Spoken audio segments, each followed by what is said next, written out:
اور میرے آقا صرف انسانوں کے لیے رحمت بن کر نہیں آئے، وہ کافروں کے لیے بھی رحمت ہیں، جانوروں کے لیے بھی رحمت ہیں، وہ ہر عالم کے رحمت ہیں۔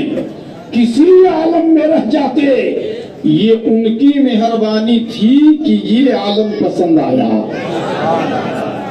اب اس کو میں عالم مخصوصات کے ذریعے سے واضح کرنا چاہتا ہوں۔ ماشاءاللہ پڑھے لکھے لوگ ہیں، سب لوگ اس کو سماعت کریں گے۔ پہلے آپ مثال سمجھیے، مثال سمجھ لیں گے بات واضح ہوتی چلی جائے گی۔ قدرت نے مختلف موسم کو پیدا کیا، سبحان اللہ۔ ابھی موسم برسات ہے، کبھی گرمی کا موسم، کبھی جاڑے کا موسم، کبھی سردی کا موسم، کبھی موسم برسات آتی ہے۔ لیکن جب گرمی کا موسم آتا ہے، سورج پورے شباب پر ہوتا ہے، توجہ چاہوں گا، سورج پورے شباب پر ہے، اس کی تیزی اور تمازت جب زمین پہ پڑتی ہے، تالاب سوکھ جاتے ہیں، دریاؤں کے اندر پانی کم ہو جاتا ہے، ہر طرف خشکی ہی خشکی نظر آتی ہے، اور جب زمین تیزی دکھانے لگتی ہے تو زمین رب کے دربار میں التجا کرتی ہے، مولا میں پیاسی ہوں، الہی میری تشنگی بجھانے کا سامان کر دے۔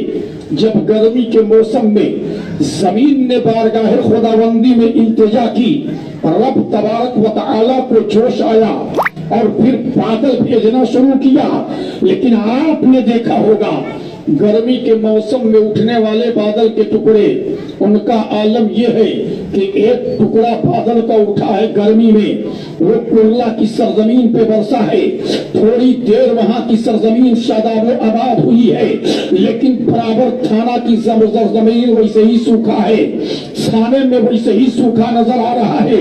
پھر ایک بادل کا ٹکڑا اٹھا، وہ مندرا کی سرزمین پہ برس رہا ہے، لیکن تھانے کی سرزمین ویسے ہی پیاسی ہے۔ پھر بادل کا ٹکڑا اٹھا ہے گرمی کے موسم میں، وہ تھانے کی سرزمین پہ برسا ہے، لیکن کلوا کی سرزمین ویسے ہی پیاسی نظر آ رہی ہے۔ گرمی کے موسم میں اٹھنے والے بادل کے ٹکڑے مختلف حصوں پہ برستے ہیں، ہر حصے کو سیراب نہیں کرتا۔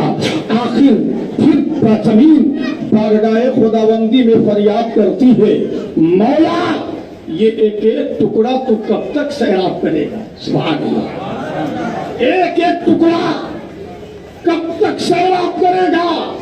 کوئی ایسا بادل بھیج جو پورب سے اٹھے تو پچھم تک چھاتا چلا جائے، پوری ہوئے زمین کو سیراب کر دے۔ زمین کی یہ التجا زمین کی مسموع بارگاہ خداوندی میں مقبول ہوئی تو رب تبارک و تعالی نے موسم برسات کو نازل کر دیا۔ اب برسات میں جب بارش ہو رہی ہے تو ہر خطے کو سیراب کر رہی ہے، ہر حصے کو سیراب کر رہا ہے، تالاب بھر گئے، دریا چڑھ گئے، ہر طرف شادابی بکھر گئی، ہر طرف پہاڑوں میں خوشبو پھیل گئی، اس لیے کہ موسم برسات آ رہی ہے۔ حضرات بالکل یہی حال تھا عالم روحانیت کا، جب روح کی دنیا پر کفر کا سورج نکلا ہوا تھا، شرک کی دھوپ پھیلی ہوئی تھی، روحانیت کی دنیا میں عقیدتوں کا کوئی پھول کھلا ہوا نظر نہیں آ رہا تھا۔ اس وقت کی روح کی دنیا پیاسی تھی، تو روح کی دنیا نے بارگاہ رب العزت میں فریاد کی تھی، مولا جب زمین پیاسی ہوتی ہے تو برسنے کے لیے تو نے بادل بھیج دیا، آج روح کی دنیا بھی پیاسی ہے، اسے بھی سیراب کرنے کے لیے کوئی بادل بھیج دے۔ اور جب روح کی دنیا نے فریاد اور صدا کی تھی تو رب تبارک و تعالیٰ کی مشیت یزدی جھوم اٹھی، اور پھر نبوت کے بادل اٹھنا شروع ہو گئے، نبوت کے بادل اٹھنا شروع ہوئے، لیکن ان کا عالم وہی تھا، کوئی فلسطین پہ برس رہا ہے، کوئی مصر پہ برس رہا ہے، کوئی نینوا پہ برس رہا ہے، کوئی کہیں برس رہا ہے، اور جو جس حصے پہ برس رہا ہے اسی حصے کو سیراب کر رہا ہے، باقی حصے ویسے ہی پیاسے نظر آ رہے ہیں۔ تو پھر روح کی دنیا نے عرض کی، مولا یہ ایک ایک ٹکڑا کب تک سیراب ہوتا رہے گا؟ کوئی ایسا بادل بھیج جو پورب سے اٹھے تو پچھم تک پوری روح کی دنیا کو سیراب کر دے، اور پھر زمین کی روح کی یہ التجا بارگاہ خداوندی میں قبول ہوئی۔ اللہ تبارک و تعالی نے حضرت آمنہ خاتون کے بطن اقدس سے 12 ربیع الاول صبح صادق کے وقت مکے کی سرزمین پر صبح صادق کے وقت آمنہ کی گود میں جب ساری کائنات کا رحمت للعالمین تشریف لایا ہے تو ہر طرف فضا میں بہاریں پھیل گئی ہے، ہر طرف فضا میں خوشبوئیں پھیل گئی ہے، ہر طرف بہاریں بکھر گئی ہے، ہر طرف فضا میں خوشبو پھیل گئی۔ نعرہ تکبیر، نعرہ رسالت، شہدائے کربلا، فیضان کربلا، فیضان رسول، نعرہ تکبیر، نعرہ رسالت۔ قربان جاؤں نبی کی ولادت ہوئی، حضرت عبد المطلب خانہ کعبہ کا طواف کر رہے تھے، ذرا بولو سبحان اللہ۔ انہوں نے دیکھا کہ کعبہ آمنہ کے گھر کی طرف جھک رہا ہے۔ عبد المطلب نے کہا، اے کعبہ تیری طرف سب کو جھکنا ہے، تو میرا بھی کعبہ ہے، سب کا کعبہ، تو میری طرف کیوں جھک رہا ہے؟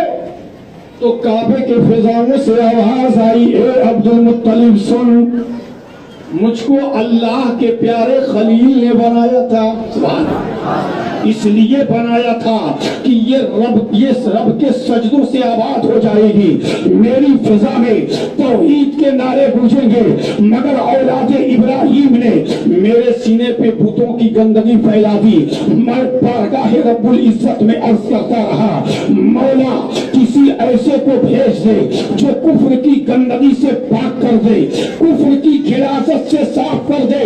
آج رب کی رحمت نے آواز دیا ہے، اے کعبہ خوش ہو جا، تجھے بنایا تھا ابراہیم خلیل اللہ نے، آباد کرنے والا حبیب اللہ آمنہ کے گھر تشریف لا۔ سبحان اللہ، سبحان اللہ، سبحان اللہ۔ میں ادھر چھپ کر اس آنے والے کو سلام پیش کر رہا ہوں، توجہ چاہوں گا۔ نبی کی ولادت پر کعبہ معظمہ جھوم کر سلام کر رہا ہے، اور جب سلام پڑھنے کی باری آتی ہے تو ہم بھاگ اٹھتے ہیں، جبکہ کسی کے باپ پہ سلام نہیں پڑھنا ہے، رسول پاک کے اوپر پڑھنا ہے۔ اور کچھ لوگ دلیل یہ دیتے ہیں، بڑے کھلا طور پہ میں بولنا چاہتا ہوں کہ سلام کے ہاں لکھا ہے، درود کے بارے میں لکھا ہے، لیکن سلام کے بارے میں بھی لکھا ہے، درود کے بارے میں بھی لکھا ہے۔ آیت کریمہ پڑھ کر دیکھ لو، ان اللہ و ملائکتہ یصلون علی النبی یا ایھا الذین آمنوا صلوا علیہ وسلموا تسلیما۔ کچھ لوگ کہتے ہیں یہ کہاں لکھا ہے کہ کھڑے ہو کر پڑھو؟ توجہ چاہوں گا، تو میں آپ سے پوچھتا ہوں کہ یہ کہاں لکھا ہے کہ بیٹھ کر پڑھو؟ نہ کھڑا ہو کے لکھا ہے، نہ بیٹھ کے لکھا ہے۔